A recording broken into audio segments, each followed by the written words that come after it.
Hi all, welcome to X and Y learning. അപ്പോൾ നിങ്ങൾ എല്ലാവരും ശ്രദ്ധിച്ചിട്ടുണ്ടാവും, നമ്മൾ ഒരുപാട് സ്റ്റുഡൻസിനെ കണ്ടിട്ടുണ്ടാവും അല്ലേ. അവരൊക്കെ കൃത്യമായിട്ടുള്ള സ്കോളർഷിപ്പോട് കൂടി പല സ്റ്റഡീസും കാര്യങ്ങളൊക്കെ ചെയ്യുന്നുണ്ടാവും, ഒരുപാട് എക്സാംസ് അറ്റൻഡ് ചെയ്യുന്നുണ്ടാവും, ഇങ്ങനെയുള്ള കാര്യങ്ങളൊക്കെ നമ്മൾ കണ്ടിട്ടുണ്ടാവും അല്ലേ. അപ്പോൾ നമ്മൾ ഒരുപാട് സ്റ്റുഡൻസ്, അതായത് നമ്മൾ ഹയർ ലെവൽ അല്ലെങ്കിൽ ഹയർ ക്ലാസ്സിലേക്ക് എത്തുന്ന സമയത്താണ് പലപ്പോഴും നമ്മൾ മനസ്സിലാക്കും നമ്മൾ എന്തുകൊണ്ട് ഇത് എഴുതിയില്ല, ഇത്തരത്തിലുള്ള എക്സാംസ് ഉണ്ടായിരുന്നു, നമുക്ക് ഇത്തരത്തിലുള്ള സ്കോളർഷിപ്പ് അല്ലെങ്കിൽ ഫിനാൻഷ്യൽ സപ്പോർട്ടൊക്കെ കിട്ടിയിരുന്നു, എന്തുകൊണ്ട് നമ്മൾ ഇത് എഴുതിയില്ല, നമ്മൾ അറിയാത്തത് കൊണ്ടാണ്. അപ്പോൾ നമ്മൾ പല കാര്യങ്ങളും നമ്മൾ അറിയാത്തത് കൊണ്ടാണ് നമുക്ക് എന്ത് ചെയ്യാൻ പറ്റാത്തത്, അങ്ങനെയുള്ള സ്കോളർഷിപ്പ് കാര്യങ്ങളൊന്നും അല്ലെങ്കിൽ ഒരു ഫിനാൻഷ്യൽ സപ്പോർട്ടൊന്നും കിട്ടാത്തത്. അപ്പോൾ നിങ്ങൾ തീർച്ചയായിട്ടും നിങ്ങൾക്കൊരു ഫിനാൻഷ്യൽ ഫ്രീഡം അല്ലെങ്കിൽ ഒരു ഫിനാൻഷ്യൽ സപ്പോർട്ട് കിട്ടണം, നിങ്ങളുടെ സ്റ്റഡിക്ക് വേണ്ടിയിട്ട് ഒരു ഫിനാൻഷ്യൽ സപ്പോർട്ട് കിട്ടണം എന്നുണ്ടെങ്കിൽ നിങ്ങൾ തീർച്ചയായിട്ടും ഡിഫറൻ്റ് ആയുള്ള സ്കോളർഷിപ്പ് ടെസ്റ്റുകളൊക്കെ എന്ത് ചെയ്യണം, നിങ്ങൾ ഇപ്പോഴേ തന്നെ എഴുതി നോക്കണം. എന്നാൽ മാത്രമേ എന്ത് ചെയ്യാൻ പറ്റുള്ളൂ, നിങ്ങൾക്ക് ഒരു മിഡിൽ സ്കൂളിലൊക്കെ എത്തുന്ന സമയത്ത് അല്ലെങ്കിൽ ഒരു ഹൈ സ്കൂളിലൊക്കെ എത്തുന്ന സമയത്ത് നിങ്ങൾക്ക് കൃത്യമായിട്ട് എന്ത് ചെയ്യാൻ പറ്റുള്ളൂ, നിങ്ങൾക്ക് എക്സൽ ചെയ്യാൻ പറ്റുള്ളൂ, അങ്ങനെയുള്ള എക്സാംസ് ക്രാക്ക് ചെയ്തിട്ട് നിങ്ങൾക്ക് സ്കോളർഷിപ്പ് എമൗണ്ട് ഒക്കെ കിട്ടുള്ളൂ.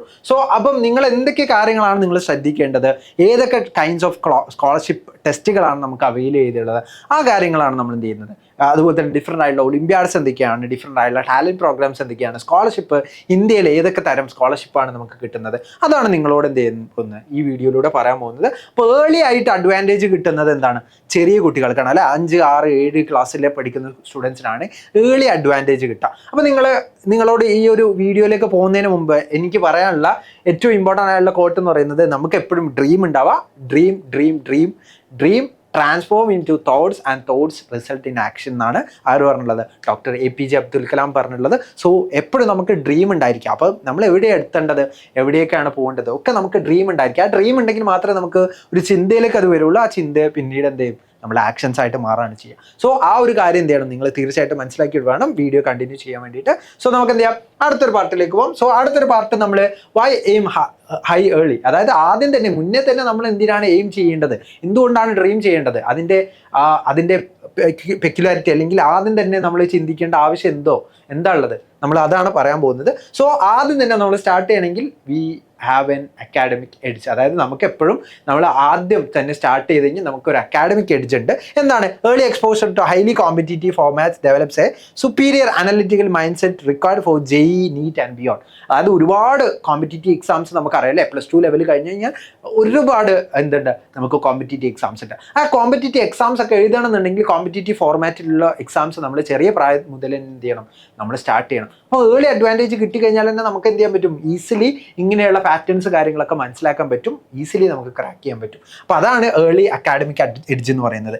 ഇനി അതുപോലെ തന്നെ നമ്മൾ ഇത്തരത്തിലുള്ള സ്കോളർഷിപ്പ് ടെസ്റ്റുകളൊക്കെ അറ്റംപ്റ്റ് ചെയ്ത് കഴിഞ്ഞാൽ നമുക്ക് സ്കോളർഷിപ്പ് എമൗണ്ട് അവൈൽ ചെയ്യാൻ പറ്റും. ഈ സ്കോളർഷിപ്പ് എമൗണ്ട് വെച്ചിട്ട് നമുക്ക് എന്ത് ചെയ്യാൻ പറ്റും, ഒരുപാട് സ്റ്റഡി അല്ലെങ്കിൽ നമുക്ക് സ്റ്റഡിയിലേക്കൊക്കെ എന്ത് ചെയ്യാൻ പറ്റും, ഇത് യൂട്ടിലൈസ് ചെയ്യാൻ പറ്റും. നമ്മളെ സ്റ്റഡിയൊക്കെ എന്ത് ചെയ്യാൻ പറ്റും, നമ്മൾ ഫിനാൻഷ്യലി നമുക്ക് എന്ത് ചെയ്യാൻ പറ്റും, അതിന് നമ്മുടെ സ്റ്റഡിയിലേക്കൊക്കെ ഫിനാൻഷ്യൽ സപ്പോർട്ടൊക്കെ പ്രൊവൈഡ് ചെയ്യാൻ വേണ്ടിയിട്ട് ഇത്തരത്തിലുള്ള സ്കോളർഷിപ്പ് ടെസ്റ്റുകൾ എന്ത് ചെയ്യും, നമുക്ക് ഭാവിയിലേക്ക് നമുക്ക് ഒരുപാട് തരത്തിലുള്ള ഉപകാരങ്ങൾ ഉണ്ടാവും. അതുപോലെ തന്നെ നമ്മളെ പാരൻസ് ഒക്കെ ഒരു വീക്ക് അല്ലെങ്കിൽ എക്കണോമിക്കലി വീക്കറാണ്, അവർക്ക് അത്രത്തോളം സാലറി കാര്യങ്ങളൊന്നും ഇല്ലാന്നുണ്ടെങ്കിൽ നമുക്ക് തീർച്ചയായിട്ടും നമുക്കൊരു ഫിനാൻഷ്യൽ സപ്പോർട്ട് തരുന്ന ഒരു കാര്യമായിരിക്കും നമ്മളെ ഈ ഒരു സ്കോളർഷിപ്പ് എന്ന് പറയുന്നത്. Winning scholarship significantly eases the financial burden of advance coaching and higher education. അതായത് ഹയർ എഡ്യൂക്കേഷനിലേക്ക് പോകുകയാണെങ്കിലും അഡ്വാൻസ് കോച്ചിങ് അങ്ങനെയുള്ള കാര്യങ്ങളിലേക്കൊക്കെ പോവുകയാണെങ്കിൽ നമുക്ക് എന്താണ്, സ്കോളർഷിപ്പ് അവൈൽ ചെയ്യുക എന്നുള്ളതാണ് നമുക്ക് ഏറ്റവും ഇമ്പോർട്ടൻ്റ് ആയുള്ള കാര്യങ്ങൾ പറയുന്നത്. അതുപോലെ തന്നെ ഇത്തരത്തിലുള്ള എക്സാംസ് നമ്മൾ ക്രാക്ക് ചെയ്യുന്ന സമയത്ത് നമുക്ക് എന്താണ്, നാഷണൽ പ്രസ്റ്റീജാണ്. അതായത് നമ്മളെന്താണ്, നാഷണലി പ്രൗഡ് ആയിട്ടുള്ള ഒരു സ്റ്റുഡൻ്റ് ആയിട്ടാണ് എന്ത് ചെയ്യുന്നത്, മാറുന്നത്. Title likes national scholar, Olympiad medallist, ഇങ്ങനെയുള്ള ഒരു കാര്യങ്ങൾ അല്ലെങ്കിൽ ടൈറ്റിൽസ് ഒക്കെ എന്ത് ചെയ്യും നമുക്ക് കിട്ടും. Become powerful differentiators for future university applications. അതായത് നമ്മൾ ഡിഫറൻ്റ് ആയിട്ടുള്ള യൂണിവേഴ്സിറ്റീസിലേക്കൊക്കെ ആയിരിക്കും നമ്മൾ പോകുന്നുണ്ടാവാം വലുതാവുമ്പോൾ. അപ്പം നമുക്ക് ഇങ്ങനെയുള്ള ടൈറ്റിൽസ് ഒക്കെ വരുന്ന സമയത്ത്, നമ്മൾ ഒരു CVയിലൊക്കെ ഇങ്ങനെയുള്ള ടൈറ്റിൽസ് ഒക്കെ വരുന്ന സമയത്ത് നമുക്ക് മെയിൻലി എന്ത് ചെയ്യും, നമുക്ക് ഇങ്ങനെയുള്ള അക്കാഡമിക് അഡ്വാൻറ്റേജ് ഒക്കെ എന്തുണ്ട്, നമുക്ക് ആ ഒരു നെയിമോടെ അല്ലെങ്കിൽ ആ ഒരു ടൈറ്റിലൂടെ നമുക്ക് കിട്ടുന്നതാണ്. ഇനി ദ ടാലൻറ്റ് ലാൻഡ്സ്കേപ്പ്, അതായത് ഒരു ടാലൻസിനെ സെർച്ച് ചെയ്യാൻ വേണ്ടിയിട്ടാണ് ആക്ച്വലി സ്കോളർഷിപ്പ് കാര്യങ്ങളൊക്കെ സ്റ്റേറ്റ് ഗവൺമെൻറ് ആവട്ടെ, ഈവൻ ദോ സെൻട്രൽ ഗവൺമെൻറ് ആവട്ടെ അവർക്ക് തരുന്നത്. സോ സ്റ്റേറ്റ് ലെവൽ അസസ്മെൻറ്റിന് വേണ്ടിയിട്ട് ഡിഫറൻ്റ് ആയിട്ടുള്ള എക്സാംസ് എന്ത് ചെയ്യുന്നുണ്ട്, ക്ലാസ് 7 അല്ലെങ്കിൽ ക്ലാസ് 6 മുതൽ തന്നെ എന്ത് ചെയ്യുന്നുണ്ട്, നമ്മളെ സ്റ്റേറ്റ് ഗവൺമെൻറ് ചെയ്യുന്നുണ്ട്. സോ SCERTയിൽ പഠിക്കുന്ന അല്ലെങ്കിൽ SCERT ഫോളോ ചെയ്യുന്ന ഒരുപാട് സ്റ്റുഡൻസിനെ, അതിൽ തന്നെ ബ്രില്യൻ്റ് ആയിട്ടുള്ള മാത്സ് പഠിക്കുന്ന സ്റ്റുഡൻസിനെ സെർച്ച് ചെയ്യാൻ വേണ്ടിയിട്ട് ക്ലാസ് 6 തന്നെ നടത്തുന്ന എക്സാമാണ് ന്യൂ മാത്സ് എന്ന് പറയുന്ന എക്സാം. അതിനുശേഷം നമ്മൾ 7th എത്തുന്ന സമയത്ത് നമുക്ക് USS അല്ലെങ്കിൽ CM കിഡ്സ് UP എന്ന് പറയുന്ന എക്സാം ഉണ്ട്. അതുപോലെ തന്നെ 4 കഴിഞ്ഞ സ്റ്റുഡൻസിന് 5-ലെത്തുമ്പോഴും എന്തുണ്ട്, LSS അല്ലെങ്കിൽ സീം കിഡ്സ് LP എന്ന് പറയുന്ന എക്സാം ഉണ്ട്. അതുപോലെ തന്നെ 7 കഴിഞ്ഞാൽ 8ലേക്ക് എത്തുന്ന സമയത്ത് NMMS national mains come merit scholarship എന്ന് പറയുന്ന എക്സാം ഉണ്ട്. സോ അങ്ങനെയുള്ള ഒരുപാട് എക്സാംസ് സ്റ്റേറ്റ് ലെവൽ അസസ്മെന്റിന് വേണ്ടിയിട്ടാണ് ചെയ്യുന്നത്. നാഷണൽ ഗവൺമെന്റിന്റെ സ്കീമിൽ വരുന്നതാണ് നമ്മൾ പറഞ്ഞ NMMS. നാഷണൽ ഗവൺമെന്റ് ആണ് ഫണ്ട് ചെയ്യുന്നത്, പക്ഷേ നടത്തുന്നത് എന്താണ്, സ്റ്റേറ്റ് ഗവൺമെന്റ് ആണ് എന്ത് ചെയ്യാൻ മനസ്സിലാക്കുക. ഓരോ സ്റ്റേറ്റ് വൈസ് ആയിട്ടാണ് NMMS കണ്ടക്ട് ചെയ്യുന്നത്. അപ്പം ഓരോ ലെവൽസ് ഓഫ് അക്കാഡമിക് അസസ്മെന്റ്സ് എന്തുണ്ട് നമുക്ക് നടക്കുന്നുണ്ട്. അതുപോലെ തന്നെ ഡിഫറെൻ്റ് ആയിട്ടുള്ള ഒളിമ്പ്യാഡ് ക്വാളിഫയേഴ്സ് ടെസ്റ്റുകളുണ്ട്. ലൈക്ക് NSCJS ആവട്ടെ, അതുപോലെ തന്നെ മാത്സിലും സയൻസിലൊക്കെ ഈ ഇൻട്രസ്റ്റഡ് ആയിട്ടുള്ള ഒരുപാട് സ്റ്റുഡൻസിന് എന്തുണ്ട്, ഒരുപാട് സ്ഥലങ്ങളിലേക്ക് എത്തിപ്പെടാൻ വേണ്ടിയിട്ട് ഇങ്ങനെയുള്ള എക്സാംസ് ഒളിമ്പ്യാഡൊക്കെ എഴുതി കഴിഞ്ഞാൽ നമുക്ക് വേരിയസ് ഓഫ് ഡിഫറെൻറ്റ് പ്രീമിയർ ഇൻസ്റ്റിറ്റ്യൂഷനിലേക്കൊക്കെ നമുക്ക് പെട്ടെന്ന് തന്നെ എന്ത് ചെയ്യാൻ പറ്റും. നമുക്ക് ഈവൻ ദ JEE പോലും ഇല്ലാണ്ട് ഇപ്പം IIT ബോംബെയിലും അതുപോലെ തന്നെ IIT ഖരഗ്പൂരിലൊക്കെ ഇപ്പം JEE പോലും ഇല്ലാണ്ട് നമുക്ക് ഇന്റർനാഷണൽ മാത്തമാറ്റിക്കൽ ഒളിമ്പ്യാഡിലും ഇന്റർനാഷണൽ സയൻസ് ഒളിമ്പ്യാഡിലൊക്കെ പങ്കെടുത്തുള്ള സ്റ്റുഡൻസിന് ഈസിലി എന്ത് ചെയ്യാൻ പറ്റും, അവർക്ക് ഡയറക്റ്റ് അഡ്മിഷൻ കൊടുക്കുന്നുണ്ട്. സോ അങ്ങനെയുള്ള കാര്യങ്ങൾ എന്ത് ചെയ്യുക, നിങ്ങൾ മനസ്സിലാക്കുക. ഇന്റർനാഷണൽ സ്റ്റേജസിലൊക്കെ നമ്മൾ പങ്കെടുത്തിട്ടുണ്ടെങ്കിൽ തീർച്ചയായിട്ടും നമുക്ക് എന്ത് ചെയ്യാൻ പറ്റും, നമുക്ക് JEE പോലും എഴുതാണ്ട് നമുക്ക് എന്ത് ചെയ്യാൻ പറ്റും, നമുക്ക് IIT പോലെയുള്ള സ്ഥലങ്ങളിലേക്കൊക്കെ എന്ത് ചെയ്യാൻ പറ്റും, നമുക്ക് ഭാവിയിൽ IAC പോലും നമുക്ക് എന്ത് ചെയ്യാൻ പറ്റും, എത്താൻ പറ്റും. സോ ഇപ്പം ഇനീഷ്യേറ്റ് ചെയ്തിട്ടുള്ളൂ കേട്ടോ. ഇപ്പം ഈ വർഷം മുതലാണ് ഇനീഷ്യേറ്റ് ചെയ്തിട്ടുള്ളത്. നെക്സ്റ്റ് ഇയർ മുതൽ ഒരുപാട് ഇൻസ്റ്റിറ്റ്യൂഷൻസ് വരുന്നതായിരിക്കും. അതേപോലെ തന്നെ ഇൻസ്റ്റിറ്റ്യൂഷൻ പ്രോഗ്രാംസ്, അതായത് ലൈക്ക് നമ്മുടെ സയൻറ്റിഫിക് ഇൻസ്റ്റിറ്റ്യൂഷൻസ് ആയിട്ടുള്ള ISRO അല്ലേ, നമ്മുടെ ISRO കണ്ടക്ട് ചെയ്യുന്ന ഒരു എക്സാം ഉണ്ട്. യുവിക എന്നാണ് അതിൻ്റെ എക്സാമിൻ്റെ പേര്. അത് 9th ക്ലാസ് 9 പഠിക്കുന്ന സ്റ്റുഡൻസിന് വേണ്ടിയിട്ടുള്ള ഒരു എക്സാമാണ്. സോ ആ ഒരു എക്സാമിൽ എന്താണ്, നമുക്ക് അവിടെ റിസർച്ച് ഓപ്പർച്യൂണിറ്റി, അവിടെ നമുക്ക് സമ്മർ ഇന്റേൺഷിപ്പ് ചെയ്യാൻ പറ്റും. അങ്ങനെയുള്ള ഒരുപാട് എക്സാംസ് അല്ലെങ്കിൽ അങ്ങനെയുള്ള ഒരുപാട് ഓപ്പർച്യൂണിറ്റി എന്ത് ചെയ്യാണ്, നമുക്ക് തുറന്ന് കിടക്കുന്നുണ്ട്, നമ്മൾ മുന്നിലുണ്ട്. സോ ആ മുന്നിലുള്ള എക്സാംസിന് എന്ത് ചെയ്യണം, നമ്മൾ തീർച്ചയായിട്ടും നമ്മൾ ഫോക്കസ്ഡ് ആയിരിക്കണം. അപ്പോൾ യുവിക എന്ന് പറയുന്നത് യുവ വിജ്ഞാനി കാര്യക്രം എന്നാണ് ആ ഒരു വിജ്ഞാനി കാര്യക്രം എന്നാണ് ആ ഒരു എക്സാമിൻ്റെ ഷോർട്ട് അല്ലെങ്കിൽ ലോങ് ഫോം എന്ന് പറയുന്നത്. സോ അത് ക്ലാസ് 9th ഏറ്റവും പ്രസ്റ്റീജിയസ് ആയിട്ടുള്ള സ്റ്റുഡൻസിനെ സയൻസിൽ കുറച്ചുകൂടി നല്ല ഐഡിയ അല്ലെങ്കിൽ ബ്രില്യൻ്റ് ആയിട്ടുള്ള സ്റ്റുഡൻസിനെ സെലക്ട് ചെയ്യാനും, അതുപോലെ തന്നെ ടോട്ടൽ 25 സ്റ്റുഡൻസിനെ ക്യാമ്പൊക്കെ അനൗൺസ് ചെയ്തിട്ട് എന്ത് ചെയ്യും, അവർ വിളിക്കുന്നതായിരിക്കും. അപ്പോൾ അങ്ങനെയുള്ളൊരു എക്സാമാണ് ISRO യുവിക എന്ന് പറയുന്ന എക്സാം.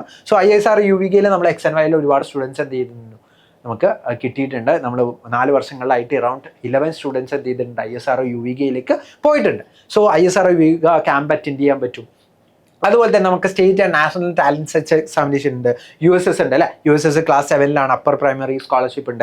അതുപോലെ തന്നെ സർട്ടൻ ആയിട്ടുള്ള ഒളിമ്പ്യാഡ്സ്, SOF പോലെയുള്ള ഒളിമ്പ്യാഡ് എക്സാംസ് ഉണ്ട്. ഇനി NMMS നോക്കുകയാണെങ്കിൽ NMMS എന്താണ്, national means cum merit scholarship ആണ്. സോ അത് സ്കോളർഷിപ്പ് എമൗണ്ട് അവൈൽ ചെയ്യുന്ന എക്സാമാണ്. USS ആണെങ്കിൽ നമുക്കൊരു സ്കോളർഷിപ്പ് എമൗണ്ട് എന്ത് ചെയ്യുന്നുണ്ട്, നമുക്ക് തരുന്നുണ്ട്. സോ ആ ഒരു ഏജിൽ നമുക്ക് ആവശ്യമുള്ള ഒരു ഫിനാൻഷ്യൽ ആയിട്ടുള്ള സപ്പോർട്ട് തരാൻ വേണ്ടിയിട്ട് എന്ത് ചെയ്യും, ഇത്തരത്തിലുള്ള എക്സാമിന് പറ്റും. ഇത് 12,000 പെർ ആനുവൽ ആണ് എന്ത് NMMS പ്രൊവൈഡ് ചെയ്യുന്നത്. സോ 48,000 നമുക്ക് 4 വർഷത്തിൽ എന്ത് ചെയ്യും കിട്ടും.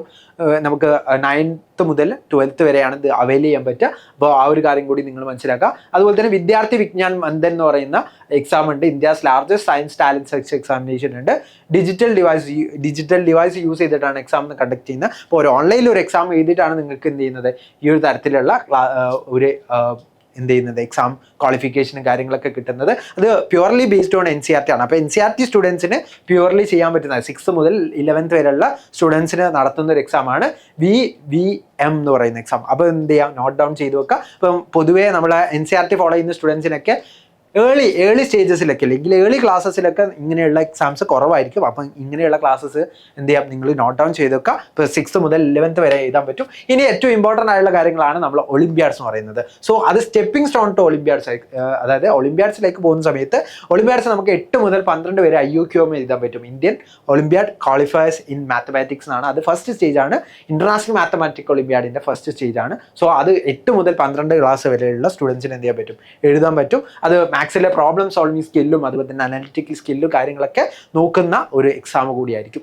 അത് ഇൻറ്റീജർ ടൈപ്പ് ആയിരിക്കും. ആദ്യത്തെ സ്റ്റേജ് ഉണ്ടാവും. സെക്കൻഡ് ഷോർട്ട് ആൻസർ ടൈപ്പ് ആയിരിക്കും. അങ്ങനെയുള്ള കാര്യങ്ങളൊക്കെ നിങ്ങൾ എന്ത് ചെയ്യുക, ഈ ഒരു എക്സാമിനെ കുറിച്ച് ഡീറ്റെയിൽ ആയിട്ടുള്ള കാര്യങ്ങൾ അറിയണമെന്നുണ്ടെങ്കിൽ നിങ്ങൾ XNY ഒളിമ്പ്യാഡ് എന്ന് പറയുന്ന യൂട്യൂബ് ചാനലിൽ നിന്ന് വാച്ച് ചെയ്താൽ മതി. ഓക്കെ. അതുപോലെ തന്നെ നിങ്ങൾക്ക് വേണമെങ്കിൽ എന്ത് ചെയ്യാൻ പറ്റും, നമ്മുടെ ഡിസ്ക്രിപ്ഷൻ ബോക്സിൽ ആ ഒരു എക്സാംസിനെ കുറിച്ചുള്ള ഡീറ്റെയിൽ ആയിട്ടുള്ള കാര്യങ്ങൾ കിട്ടും. അതുപോലെ തന്നെ NSCJS എന്ന് പറയുന്നത് സയൻസിൽ ഇൻട്രസ്റ്റ് ആയിട്ടുള്ള സ്റ്റുഡൻസിന് നടത്തുന്നതാണ്. 8, 9, 10 ക്ലാസ്സിൽ പഠിക്കുന്ന സ്റ്റുഡൻസിനാണ്. കുറച്ച് +2 ലെവലിലുള്ള കാര്യങ്ങളായിരിക്കും അതിൽ കൂടുതൽ ചോദിക്കുന്നുണ്ടാവുക.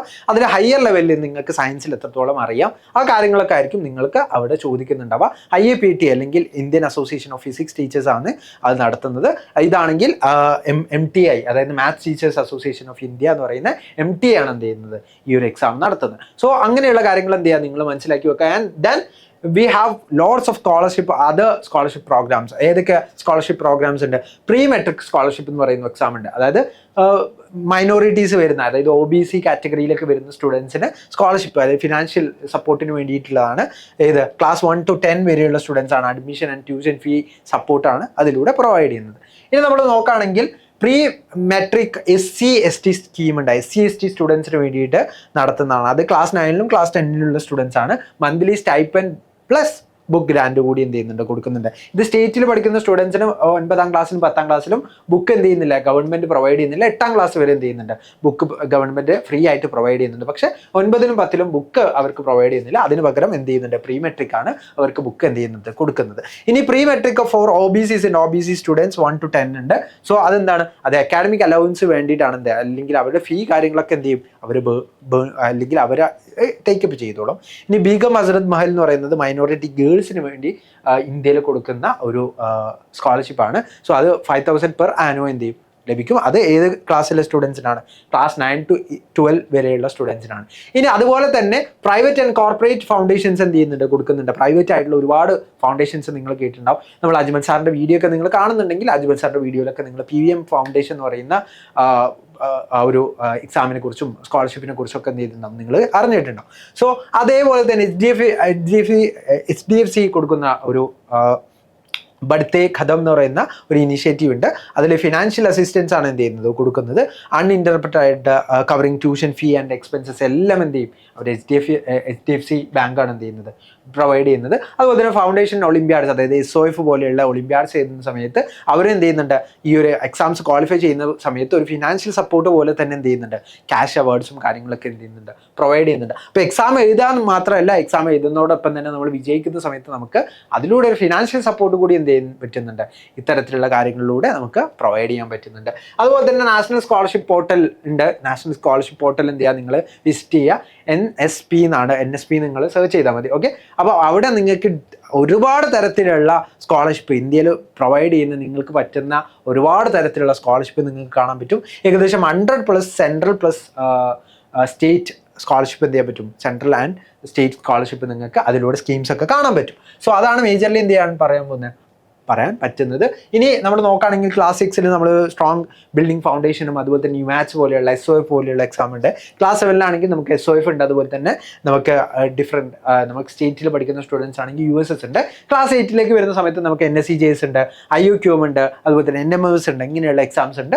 ക്ലാസ് 9ലേക്ക് വരുന്ന സമയത്ത് ISRO UVIC ഉണ്ട്, NSCJS ഉണ്ട്, ദെൻ IOQM എന്ന് പറയുന്ന എക്സാം ഉണ്ട്. സോ ഇങ്ങനെയുള്ള എക്സാംസ് ആണ് എന്ത് നമ്മുടെ മുന്നിലുള്ളത്. സോ നിങ്ങളുടെ ജേണി എപ്പോഴും എന്ത് ചെയ്യുക, നിങ്ങൾ പെട്ടെന്ന് തന്നെ സ്റ്റാർട്ട് ചെയ്യാൻ ശ്രമിക്കുക. സോ ഇത്തരത്തിലുള്ള പല കാര്യങ്ങളും നിങ്ങൾക്ക് ക്രാക്ക് ചെയ്യണമെന്നുണ്ടെങ്കിൽ നിങ്ങൾക്ക് തീർച്ചയായിട്ടും എന്ത് ചെയ്യും, നിങ്ങൾക്ക് ഒരു ഫൗണ്ടേഷൻ നിർബന്ധമായിട്ടും വേണമെന്നുണ്ട്. ഓക്കെ, അപ്പം ഫൗണ്ടേഷൻ നിർബന്ധമായിട്ടും ഇത്തരത്തിലുള്ള കാര്യങ്ങൾ നേടിയെടുക്കാൻ നിങ്ങൾക്ക് ആവശ്യമാണ്. സോ അതിനായിട്ട് നമ്മൾ X&Y ഫൗണ്ടേഷൻ ഉണ്ട്. X&Y 6 മുതൽ 10 വരെയുള്ള സ്റ്റുഡൻസിന് എക്സ്ക്ലൂസീവായിട്ട് സയൻസിലും മാത്സിലും ഫൗണ്ടേഷൻ പ്രൊവൈഡ് ചെയ്യുന്നുണ്ട്. സോ അതിനെക്കുറിച്ചുള്ള ഡീറ്റെയിൽ കാര്യങ്ങൾ അറിയാൻ വേണ്ടിയിട്ട് നിങ്ങൾ ഈ കാണുന്ന നമ്പർ എന്ത് ചെയ്യുക, ജസ്റ്റ് നോട്ട് ഡൗൺ ചെയ്ത് വെക്കുക. ഞാൻ വേണമെങ്കിൽ എന്താ പിൻ ചെയ്ത് വെച്ചിട്ടുണ്ടാവും കേട്ടോ നിങ്ങളുടെ കമൻറ്റ് ബോക്സിൽ. 7561881133 എന്നാണ് നമ്മളെ നമ്പർ. അപ്പോൾ ഈ നമ്പർ എന്ത് ചെയ്യുക, നിങ്ങൾ നോട്ട് ഡൗൺ ചെയ്ത് വെക്കുക. അപ്പോൾ നിങ്ങൾക്ക് ഇത്തരത്തിലുള്ള എക്സാംസ് കാര്യങ്ങളൊക്കെ ക്വാളിഫൈ ചെയ്യണമെന്നുണ്ടെങ്കിൽ എക്സ്ക്ലൂസീവ് ഫൗണ്ടേഷൻ നിങ്ങൾക്ക് നിർബന്ധമാണ്.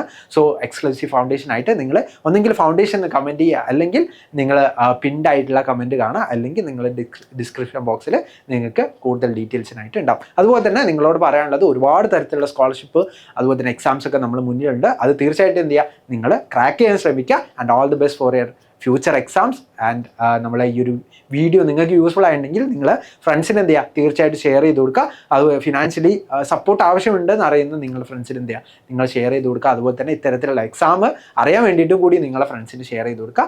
ആൻഡ് നിങ്ങൾക്ക് ഇത് യൂസ്ഫുൾ ആയിട്ടുണ്ടെങ്കിൽ നിങ്ങൾ ലൈക്ക് ചെയ്യുക. അതുപോലെ തന്നെ ഇതിൻ്റെ ബാക്കി ഡീറ്റെയിൽസ് ഒക്കെ അറിയാൻ വേണ്ടിയിട്ട് അല്ലെങ്കിൽ ഇതുമായിട്ട് റിലേറ്റഡ് ഉള്ള ബാക്കി വീഡിയോസ് ഒക്കെ കാണാൻ വേണ്ടിയിട്ട് നിങ്ങൾ ചാനൽ സബ്സ്ക്രൈബ് ചെയ്യുക. നമ്മൾ ഉടൻ തന്നെ ഒരുപാട് വീഡിയോസ് വരുന്നതായിരിക്കും. So all the best and thank you.